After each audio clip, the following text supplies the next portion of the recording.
Hi నమస్తే friends, ఎలా ఉన్నారు? బాగున్నారా? మల్లెపూలు లాంటి పాపడాలు, అది బియ్యం పిండితో చాలా టేస్టీగా ఉంటాయి. ఎట్లా చేయాలో ప్రాసెస్ ఎక్కడ స్కిప్ చేయకుండా చూడండి.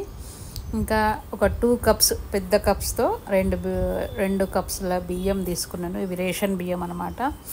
రేషన్ బియ్యం ఒక గుప్పెడన్ని సాబుదానా గింజలు వేసి నైట్ అంతా నానబెట్టేసినాను. పొద్దున గంధంలాగా రుబ్బుకోవాలన్నమాట. ఇంకా దోశపిండి కంటే కూడా కొంచెం పలచగా చేసుకోవాలి. బాగా రుబ్బేసుకొని ఇట్లా వడగట్టుకున్నాం అనుకోండి, మన రవ్వ లాగా ఉన్నా కానీ ఇంకా మనకు రవ్వ అస్సలు ఉండొద్దు అనమాట. రవ్వ ఉంటే పైకి వచ్చేస్తుంది. ఇంకా ఈ కింద మనం వడగట్టుకున్న పిండిలా నీట్గా ఉండాలి. ప్లస్ చాలా స్మూత్గా ఉండాలన్నమాట ఈ పిండి. అప్పుడే మనకు పాపడాలు చాలా బాగా వస్తాయి. వేంపుకున్నా కానీ ఎక్కడ కూడా ఇట్లా వేగకుండా గట్టితనం అనేది ఉండదు అనమాట. చాలా సాఫ్ట్గా ఉంటాయి పాపడాలు. ఇట్లా వేసుకున్న పిండిని మనం సాల్ట్, ఇంట్లో సోడా కానీ ఏది కానీ వేయద్దు, అవసరం లేదు. చాలా చక్కగా పొంగుతాయి అన్నమాట. చిటికెడంతా జీలకర్ర వేసేసుకొని తగినంత సాల్ట్ వేసేసుకొని, పాపడాలలో ఎప్పుడైనా కానీ ఉప్పు ఎక్కువ వేయొద్దండి, తక్కువ వేసుకోవాలి. ఎందుకంటే అవి ఎండిన తర్వాత ఉప్పు ఎట్లాగో అడ్జస్ట్ అయిపోతుంది కాబట్టి ఎక్కువ వేసుకోవద్దు అనమాట. తర్వాత ఇంకా ఒక కుక్కర్ తీసుకున్నాను. ఇక్కడ కుక్కర్ అయితే తొందరగా వేడవుతుందని కుక్కర్లో వాటర్ సగానికి తీసుకొని ఒక వైట్ క్లాత్ గట్టిగా కట్టేసాలన్నమాట. టైట్గా కట్టేసి ఇంకా హై ఫ్లేమ్ పెట్టేస్తే నీళ్ళు మరిగిన తర్వాత, నీళ్ళు మరుగుతున్నప్పుడు అప్పుడు మనం చిన్న చిన్న ప్లేట్స్ తీసుకోవాలి. వాటికి ఆయిల్ ఇట్లా రుద్దేసేసుకొని పల్చగా ఒక స్పూన్తో పల్చగా పోసేసుకొని మూత పెట్టేసుకోవాలన్నమాట. అది ఉడికిన తర్వాత ఇంకో ప్లేటు అట్లా ఆల్టర్నేట్గా ఒక్కొక్క ప్లేట్ అట్లా 2-3 ప్లేట్లు పెట్టుకున్నాం అనుకోండి.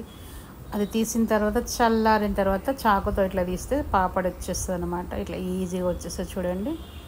ఇంకా నెక్స్ట్ ఇది ఒక పేపర్ మీద ఇట్లా క్లాత్ మీద అయినా సరే, పేపర్ మీద అయినా సరే ఇట్లా ఆరబెట్టేసుకొని, నీడకు ఆరబెట్టుకోవచ్చు, ఎండకైనా ఆరబెట్టుకోవచ్చు. ఎండ లేకున్నా అవసరం లేదు, ఒక్క రోజులో ఎండిపోతాయి అన్నమాట ఇవి. ఇంకా అన్నీ ఎండినాక స్టోర్ చేసి పెట్టుకుంటే మనకు వర్షాకాలంలో చాలా పనిచేస్తాయి అన్నమాట. ఇవి సమ్మర్లు అంటే పెద్దగా తినం కానీ వర్షాకాలంలో చాలా బాగా పనిచేస్తాయి. పచ్చి పులుసు, పప్పు చారన్నంకి కూడా సూపర్ ఉంటాయి అన్నమాట. పిల్లలకి స్నాక్స్ లాగా కూడా చేసి ఇవ్వచ్చు. ఇంకా ఇందులో ఉప్పు, జీలకర్ర వేసినాను కాబట్టి ఇంకా వాళ్ళకు కారాలు అట్లా కారం ఇష్టపడరు కదా పిల్లలు. అయితే మనం పెద్దవాళ్ళం చేసుకుంటే అందులో కొంచెం కారము అంటే ఎండుమిర్చి కచ్చా పక్కగా దంచి వేసేసుకోవచ్చు అందులో. ఇంకేమైనా అల్లం ముక్కలు కూడా వేసుకోవచ్చు సన్నగా తరిగి, ఇష్టం అన్నమాట. ఇంకా పిల్లలకు కాబట్టి నేను ఇట్లా ఓన్లీ సాల్ట్ వేసి చేస్తున్నాను. చాలా బాగుంటాయి. ఆయిల్ కొంచెం హై ఫ్లేమ్ మీద పెట్టేసి పాపడాలు వేయించినాం అనుకోండి, చక్కగా పొంగుతాయి అన్నమాట. ఆయిల్ కూడా అసలు పీల్చుకోదు. కొంచెం ఆయిల్తో ఎన్నైనా పాపడాలు చేసుకోవచ్చు, చాలా బాగుంటుంది. కొన్ని పాపడాలు ఆయిల్ ఎక్కువ పీల్చుకుంటాయి, చూస్తే ఆయిలీగా ఉంటాయి కదా. ఇవైతే అస్సలు ఆయిల్ పీల్చుకోవన్నమాట. బియ్యం పిండితో చేస్తున్నాం కాబట్టి మంచి హెల్దీ. అయితే తప్పకుండా ట్రై చేయండి. రెసిపీ నచ్చితే కామెంట్ చేసి చెప్పండి, లైక్ చేయండి, షేర్ చేయండి, సబ్స్క్రైబ్ చేయండి. Thank you for watching.